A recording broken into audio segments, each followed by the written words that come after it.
Dr. Glover, I wanted to ask you one question, which is actually very close to my heart. It's one of those diagnoses that many people are given if they have long-term chronic pain that doesn't seem to have a very set origin.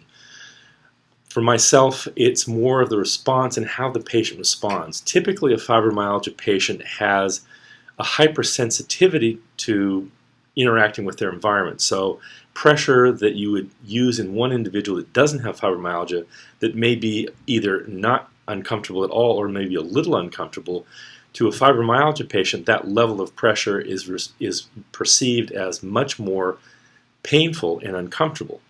Also, the way they respond to treatment. So for instance, a person that is truly fibromyalgia from my perspective, when they respond very well to gentle techniques such as myofascial release, counterstrain, indirect techniques that basically don't put a lot of force into the body, as opposed to something like high velocity, low amplitude, which is a wonderful technique. But for fibromyalgia patients, typically they're in bed for 3 to 5 days after that kind of a treatment. Their system just over-responds to that kind of force, and they typically don't do well.